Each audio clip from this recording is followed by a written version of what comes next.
열왕기상 5장 1절에서 6절까지의 말씀입니다. 열왕기상 5장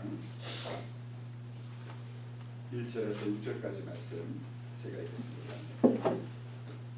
솔로몬이 기름 부음을 받고 그의 아버지를 이어 왕이 되었다 함을 두로왕 히람이 듣고 그의 신하들을 솔로몬에게 보냈으니 이는 히람이 평생에 다윗을 사랑하였습니다.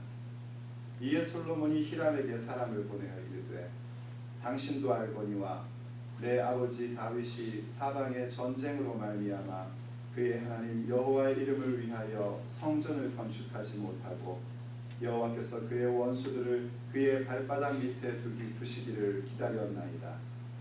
이제 내 하나님 여호와께서 내게 사방의 태평을 주심에 원수도 없고 재앙도 없도다. 여호와께서 내 아버지 다윗에게 하신 말씀에 내가 너를 이어 내 자리에 오르게 할 내 아들 그가 내 이름을 위하여 성전을 건축하리라 하신 대로 내가 내 하나님 여호와의 이름을 위하여 성전을 건축하려 하오니 당신은 명령을 내려 나를 위하여 레바논에서 백향목을 베어내게 하소서. 내 종과 당신의 종이 함께할 것이요 또 내가 당신의 모든 말씀대로 당신의 종의 삭을 당신에게 드리리이다. 당신도 알거니와 우리 중에는 시돈 사람처럼 벌목을 자르는 자가 없나이다. 6절까지 말씀입니다. 열왕기상 5장부터 시작해서 9장까지는 어떤 의미에서 보자면 이스라엘 역사 전체, 그러니까 우리가 열왕기서의 지금 첫 번째 독자를 바벨론의 포로로 있는 사람들로 우리가 보고 있지 않습니까? 그들이 지나온 역사를 쭉 볼 때에 가장 이스라엘 역사의 절정에 이르는 시기라고 할 수 있습니다. 최고의 시대라고 할 수 있는데 그 시대가 뭐냐면 바로 성전을 건축하고 하나님 앞에 예배하는 모습이죠. 성전을 건축하는 이야기가 이제 5장부터 9장까지 이릅니다. 이것은 솔로몬이 하나님 앞에 듣는 마음을 구하는 것으로 시작해서 그 모습이 쭉 진행되다가 그 모든 것이 어디로 가는가 하는 걸 보여주고 있습니다. 우리가 다윗이 죽기 전에 솔로몬을 왕으로 세운 이야기부터 여러 가지의 그 내러티브들을 함께 봐왔지 않습니까? 이를테면 임금이 된 다음에 다윗이 솔로몬에게 유언의 얘기를 해주는 장면을 봤고요. 그리고 그 이후에는 하나님 나라 가운데 제거해야 될 악에 대한 부분을 제거하는 얘기를 봤고, 그 다음 얘기는 뭐냐면 솔로몬이 자기에게 주어진 소명을 이루기 위하여 하나님 앞에 듣는 마음 구하는 걸 봤고요.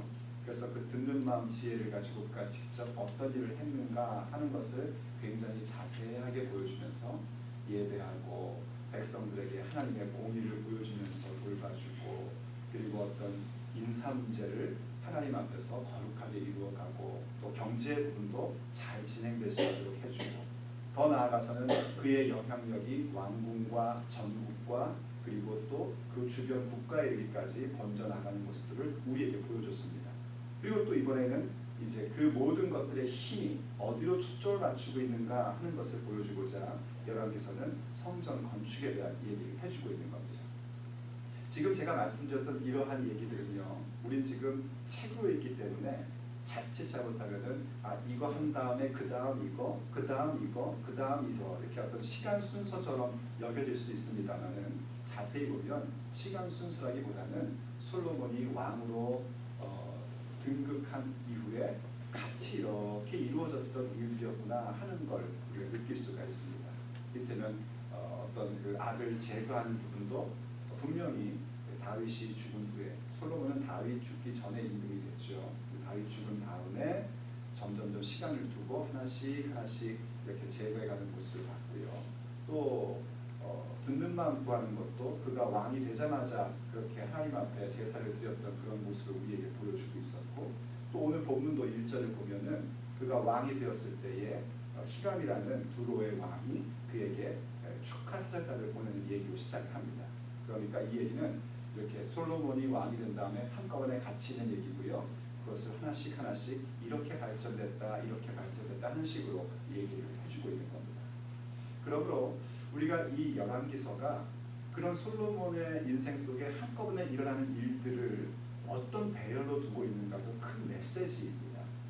이를테면 아버지로부터 받은 그 유언에 대한 것, 너가 믿음의 대장부가 되어야 된다 하는 것으로 솔로몬의 왕의 어떤 그런 지위가 시작이 되었고, 그 다음에는 악을 제거하는 일을 했고, 그리고 그 다음에는 소명을 이루기 위하여 하나님 앞에 듣는 마음을 구했고, 그것을 발휘하는 삶을 하면서 하나님이 베풀어 주신 모든 복을 갖고 성전을 건축하는 데로 갔다 하는 메시지입니다.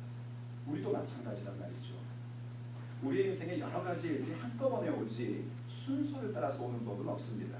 근데 그 많은 일들 속에서 내가 과연 어떠한 우선순위를 두고 어디에 초점을 맞추며 가느냐는 믿음의 삶에 굉장히 중요한 방법입니다.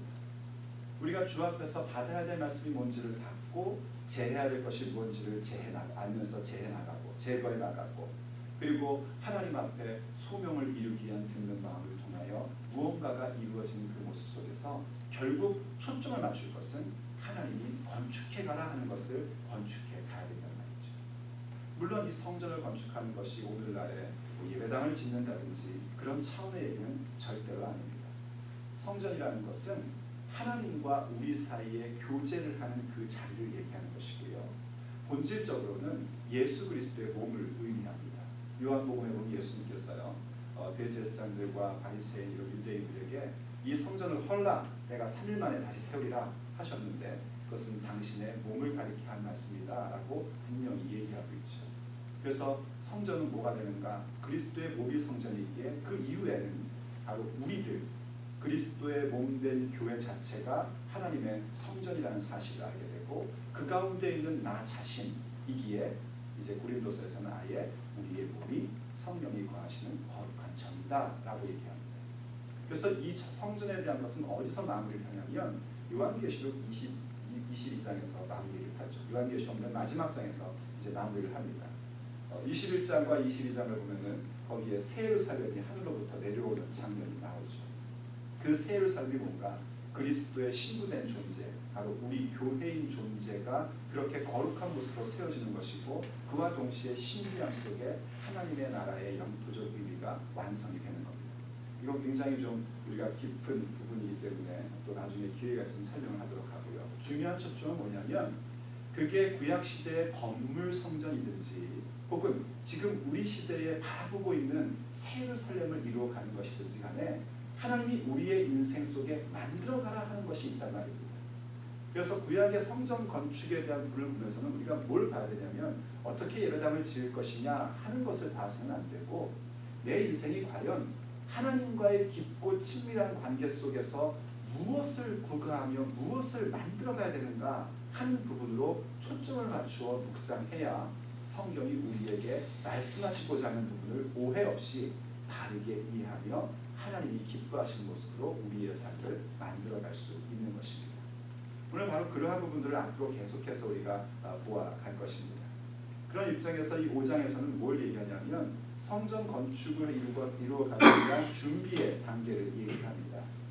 그래서 히람이라는 사람과 함께, 두로왕 히람과 함께 어떤 관계를 통해서 솔로몬이 무언가를 요청하고 받고 하는 그 과정 가운데 성전을 건축함에 있어서의 기본적인 마음이 무엇인지를 5장 전체가 얘기를 하고 있습니다. 준비하다 보니까 좀 내용이 길어서 오늘과 다음 시간으로 나누어서 설명을 하고자 합니다. 성전을 건축함에 있어서 준비된 마음이 무엇인가 하는 것을 보는 것은 우리의 입장에서는 무엇이 중요한 거냐면 하나님이 내 인생 가운데 만들어 가지고자 하는, 내 인생 가운데 건축하시고자 하는 가운데에 무엇을 내가 준비하며 마음가짐을 가질 것인가 하는 부분으로 적용하여 묵상하는 것이 우리에게는 중요하겠죠. 첫 번째로 우리가 살펴볼 수 있는 건 뭐냐면 이 성전의 건축은 다른 것이 아니라 순종과 인내로서 이루어진 일이라는 것입니다. 오늘 보면 3절을 보면 이런 표현을 하죠. 히람과의 솔로몬의 대화 속에서 솔로몬이 이런 표현을 합니다. 당신도 알거니와 내 아버지 다윗이 사방의 전쟁으로 말미암아 그의 하나님 여호와의 이름을 위하여 성전을 건축하지 못하고 여호와께서 그의 원수들을 그의 발바닥 밑에 두시기를 기다렸나이다 하는 표현이 나옵니다. 나중에 보겠지만은요, 이 다윗이 성전을 건축하지 못했던 어떤 그 문제 부분으로 보면은요, 피를 너무 많이 흘렸다라는 겁니다. 다윗이 많은 피를 흘렸기 때문에 너를 통해서는 내가 성전 건축하지 않고 네 아들을 통해서 하겠다 하고 하나님이 말씀하셨단 말이죠. 근데 솔로몬은 그 부분에 있어서 그런 차원으로 보지 않고요. 무엇을 보냐면 다윗 시대에는 하나님이 그 모든 원수들을 멸하는 시기로 삼으셨다는 겁니다. 원수가 멸해져야 하나님의 나라가 온전히 세워지니까 그 일들을 다윗에게 시켰다는 것이죠. 원래 여러분 아시다시피 다윗은 하나님의 성전을 짓는 것에서 굉장히 열망했습니다. 너무너무 하고 싶어 했어요. 그런데 하나님이 그거를 막으셨습니다. 오늘 우리의 입장에서 보면 도대체 이해가 안 되는데 하나님은 그렇게 하실 때가 있단 말이죠. 아니 그건 네 역할이 아니다라는 겁니다. 네가 나를 위해 집을 세운다고? 야 생각은 기특한데 네가 나를 위해 집을 세우는 게 아니라 내가 너의 집을 세우는 거다 하는 걸 명확하게 가르쳐 주십니다.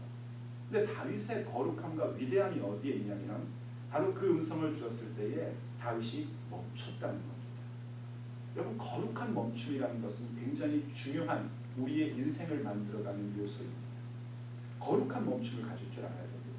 내가 하기 싫어서 게을러서 멈추는 것이 아니라 하나님께서 아니 그건 네 역할이 아니다 라고 멈추는 것에 대하여 멈췄을 줄 알아야 됩니다. 그 멈춤을 갖자마자 하나님은 다윗에게 쏟아붓기 시작을 하시는데 그 주변의 모든 원수들이 다윗의 발 밑으로 들어가도록 만드시는 역사가 성경에 기록되어 있지. 그래서 솔로몬이 보는 겁니다. 아버지 때가 아니라 내 때에 이루어진 것은 지금 뭔가 내가 잘나서가 아니고 아버지 다윗이 하나님 앞에 순종하는 모습을 가졌고 그리고 더 나아가서 하나님께서 그 발밑에 원수들을 내려놓기까지 기다렸다라는 표현 속에 인내하는 모습을 가졌다. 그래서 그 순종과 인내의 결과로서 이제 성전을 건축할 때가 됐다 하는 겁니다. 그럼 우리에게도 마찬가지입니다. 새 예루살렘을 만들어가는 우리 존재 또 그리스도의 몸으로서 그 거룩한 진정한 성전을 만들어가야 될 우리들의 입장에서 어떻게 그것을 만들어갈 수 있는 것인가? 가장 중요한 기본적인 원리는 순종과 인내의 반응을 가지며 살아가는 것입니다. 순종과 인내가 없이 그냥 내가 원하는 대로 뭔가를 이루면요 겉으로는 화려한 성전이 건축될 수 있을지 모르지만 거기에는 하나님이 존재하실 수가 없습니다. 하나님은 우리에게 어떤 업적을 세웠느냐를 가지고 오는 것을 원치 아니하시고 우리가 하나님 앞에 어떻게 순종하고 인내했느냐를 보고 우리를 이끌어 가시는 하나님이십니다. 다윗은 업적으로 하나님 앞에 반응한 것이 아니라 순종과 인내로서 반응하는 그 거룩한 모습을 가졌었던 것입니다. 우리가 바로 그 모습으로 우리의 인생에 아름다운 하나님이 거하시는 자리를 만들어갈 수 있어야 되는 겁니다. 그리고 두 번째로 볼 수 있는 것은요, 이 솔로몬이 자기의 시대를 태평의 시대라고 선언을 하는 모습을 보게 됩니다. 4절을 보시면 이렇게 얘기하죠. 이제 내 하나님 여호와께서 내게 사방에 태평을 주심에 원수도 없고 재앙도 없도다 했습니다. 여러분 진짜입니까? 아니지 않습니까? 처음 이게 지금 시간 순서가 아니라 그냥 처음부터 있었던 여러 가지의 그 진행되는 일들, 나중에 보면 솔로몬이 성전을 왕이 지휘게 하고 7년 동안 만들었다고 했으니까 계속 진행되는 그 일들 속에 어떤 메시지적인 순서로서 얘기했다고 제가 서두에 말씀드렸었죠. 그렇다면 솔로몬에게 아직 뭐가 있냐면 제거해야 될 악들은 주변에 있었단 말입니다. 요압도 제거해야지 됐고 시므이도 제거해야 됐고 뭐 여러 가지 그런 부분들이 있었던 것이죠. 다윗의 시대에 비하면 태평의 시대지만 사람은 원래요. 제가 가끔 농담처럼 하는 얘기지만 남의 가슴에 박힌 창보다 내 손가락 끝에 박혀있는 가시가 더 아픈 거 아니겠습니까? 아버지 시대에 전쟁이 많았던 것보다도 내 시대에 제거해야 될 부분들이 더 집중되어 보여지고 그게 참 힘들어 보일 수밖에 없는 게 사람의 기본적인 마음입니다. 이렇게 생각할 수도 있는 거 아니겠어요? 아버지는 자기가 요압 그냥 제거하고 가시지 이왕 가시면 가시는 길에 왜 그걸 나한테 하라고 하나? 그 왜 그런 걸 남겨놓으시나? 이런 생각 충분히 가질 수 있습니다. 그런데 솔로몬이 그러한 생각에 빠져서 힘들어하거나 우울해하거나 야, 내 시대는 참 힘든 시대구나 이렇게 생각하지 않습니다. 정말 영적으로 깨어서 얼마나 지금 자기 시대에 하나님이 큰 태평을 주고 있는지를 보는 겁니다. 우리도 한번 생각해 봅니다. 우리가 뭐 이민의 삶을 살고 유학의 삶을 살다 보면 힘들고 어렵고 뭐 여러 가지의 복잡한 일들이 많이 있지 않습니까? 풀어가야 될 일도 많고 해결해야 될 일도 많습니다. 그래서 생각하죠. 야, 참 힘들다. 인생 피곤하다. 이런 생각을 갖기 쉽습니다. 그러나 다시 한번 생각해 보십시오. 얼마나 우리가 지금 태평한 시대를 살고 있습니다. 예수 믿는다고 해서 재산을 뺏기는 법도 없고요. 예수 믿는다고 해서 옥에 갇히는 일도 없고요. 예수 믿는다고 우리의 목숨이 빼앗기는 일도 없습니다. 예수 믿는 것 그냥 냅두고 있는 그런 시대, 태평의 시대를 살고 있습니다. 그 태평의 시대 가운데 내가 무엇을 할 것인가 하는 게 참 중요한 겁니다. 솔로몬이 그저 태평의 시대이니까 신난다 좋다 하고 그냥 잔치만 하며 살았다면 솔로몬은 아무것도 이룰 수 없었을 것입니다.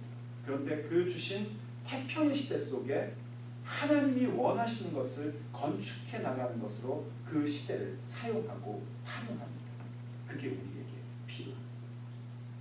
성경이 우리에게 말하기를 너희들의 정치주자들을 위해서 기도하라고 합니다. 이유는 뭐냐면 우리가 화평한 가운데 평화로운 가운데 하나님을 배워가기 위함이에요. 그겁니다. 내 시대 가운데 태평이 있다는 사실을 분명히 보면서 하나님이 나에게 건축하기를 원하시는 그 인생을 만들어가는 일에 우리의 삶의 힘을 쏟아 부을 줄 아는 것이 바로 우리의 인생 속에 하나님이 원하시는 것을 건축해 갈 수 있는 마음의 자세인 것입니다. 그리고 세 번째로 중요한 건 뭐냐면 5절에 나온 표현인데요. 이렇게 한번 정리해 봤습니다. 하리라 하신 대로 하려 하오니의 마음입니다. 하리라 하신 대로 하려 하오니.